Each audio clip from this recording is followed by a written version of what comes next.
Esses 3% seria o teto que a Odebrecht pagaria de propina.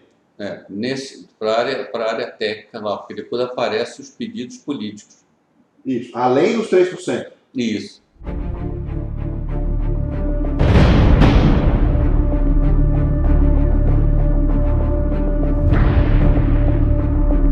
Ele disse o seguinte, que 4% era para o PMDB, e que teria uma participação do Eduardo Cunha e do PMDB mineiro.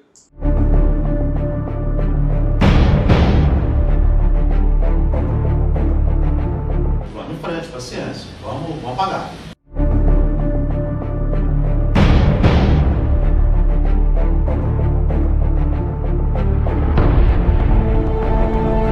Aí eu saindo lá, falei, João Augusto, a gente precisa fazer uma reunião aí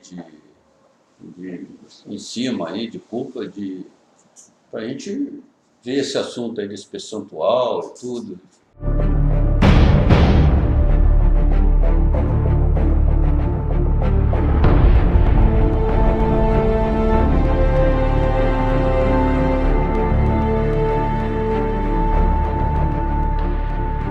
Aí, num belo dia, eu recebo o e-mail do Rogério, o Márcio, convocando para uma reunião que ele chamou de cúpula do PMDB. Eu não tinha a menor ideia. Bom, Márcio, a reunião vai ser dia 15 de julho de 2010, isso deve, o e-mail é de 1 ou 2 dias antes, nós temos ele anexado por corroboração, e falou, olha, o local da reunião é no escritório político, na rua Antônio Batuíra 470, bem próximo da Praça Pan-Americana, quem conhece ali em São Paulo, em Altos Pinheiros. Falei, vamos lá.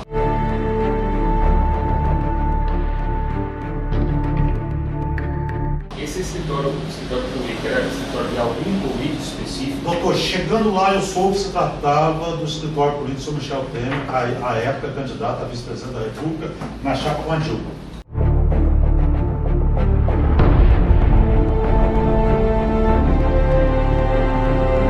Uma casa sem muro. Uma casa escrita PMDB? Não, uma casa assim, sem nenhuma identificação. Tá. E tem um muro assim, numa casa sem muro, tem um jardinzinho assim na frente. Eu já tinha ido lá antes? Não, nunca tinha ido lá. Tá. E não tinha sinalização do que era externamente essa casa? Não.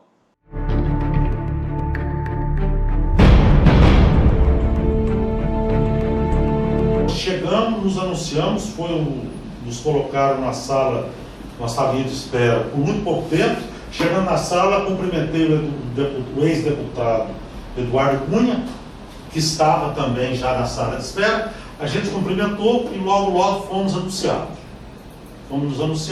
Entramos numa sala maior e que nessa sala estava presente o Michel Temer. Ele sentou na cabeceira, como se fosse aqui. Certo.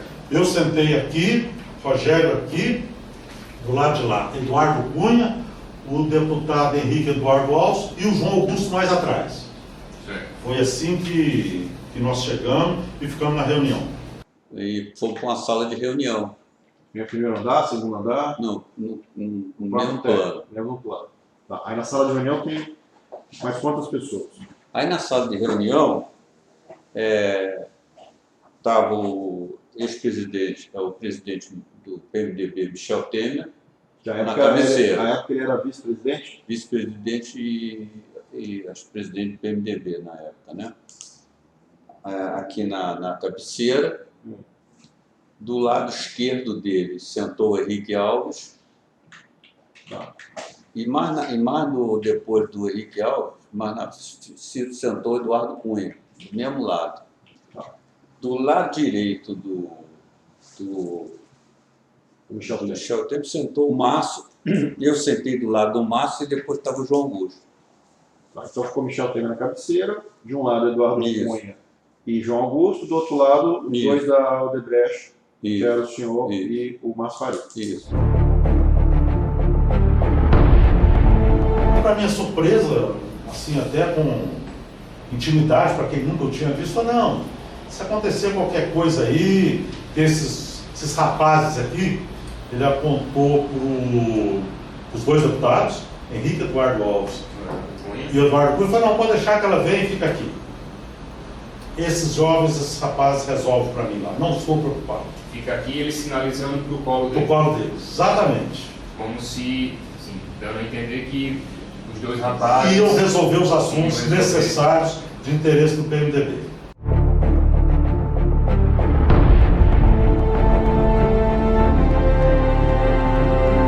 Nós falamos para o Eduardo Cunha, e o Eduardo Cunha falou muito sobre o projeto. Então a gente está honrando compromisso assumido, está em cima de um projeto que conta com a colaboração da Odebrecht e tudo, implicitamente está subentendido que a cúpula estava abençoando o processo. Porque eu é que teria que confirmar esse entendimento. Eu fui lá assim para abençoar esse compromisso.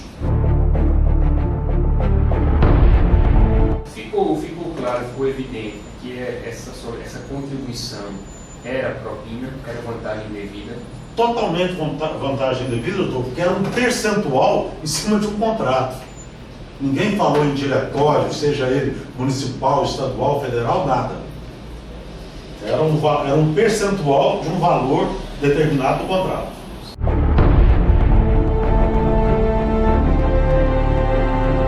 O Michel Temer sentiu, falou, tá bom e tal, feliz aí. O Odebrecht é uma grande empresa, preparada para trabalhar no exterior e tal.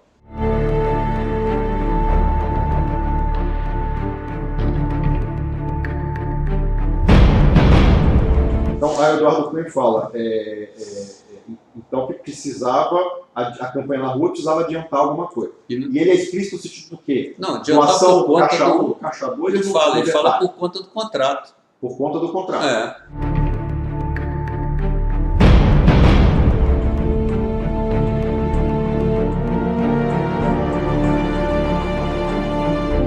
Aí eu fui lá e ela falou assim, olha, eu realmente estou desconfiado, até confidencialmente eu vou te falar um negócio, estou achando que o Gabriele sabe que tem esse projeto vai ter a propina aí para o PMDB, e sabe, e eu acho que ele desconfia também que a parte do PT seja pagada. Olha só a cabeça dele, coisa que não é verdade, sabe? Tem uns 4% e 1%, faz os 5%, né? E ele está enrolando.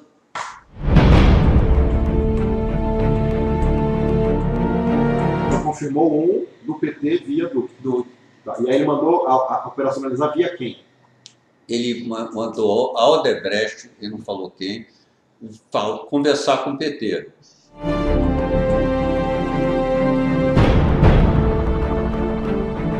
Tem uma parte lá pro codinome do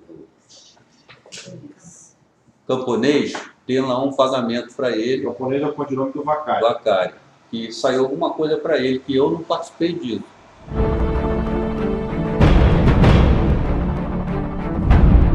O João Augusto procurou o Rogério, que morava no Rio, tinha mais relação, para estabelecer os critérios do recebimento desse dinheiro.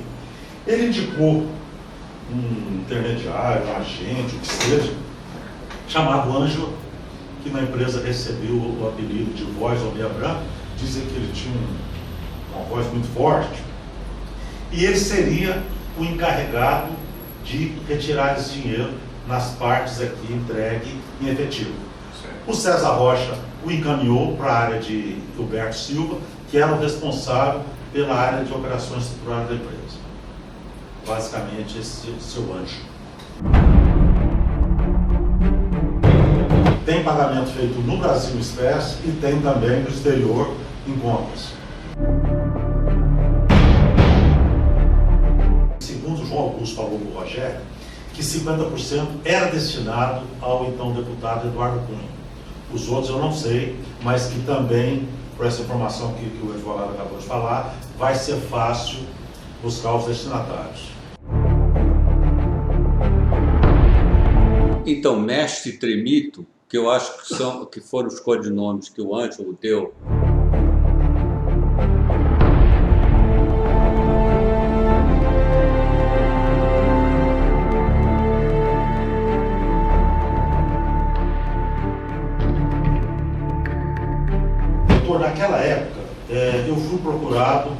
pelo senador Delcídio Amaral, que, se não me engano, ele era candidato a governador em 2010.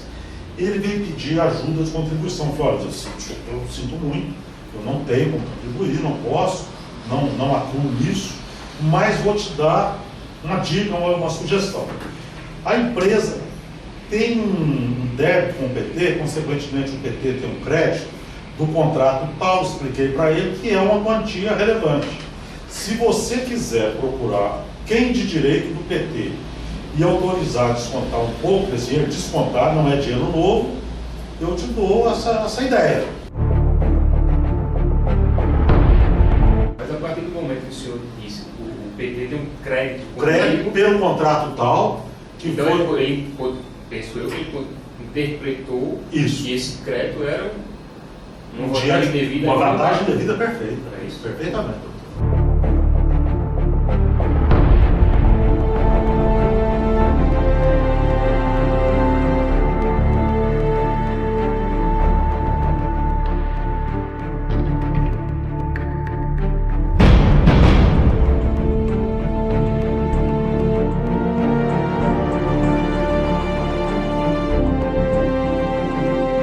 Se eu ganhasse, tinha que dar pro partido. Não tinha jeito. Não tinha jeito. E até era combinado. Mas tinha um percentual, era uma coisa combinada? Não, era um percentual... Geralmente era 8%, né? Não.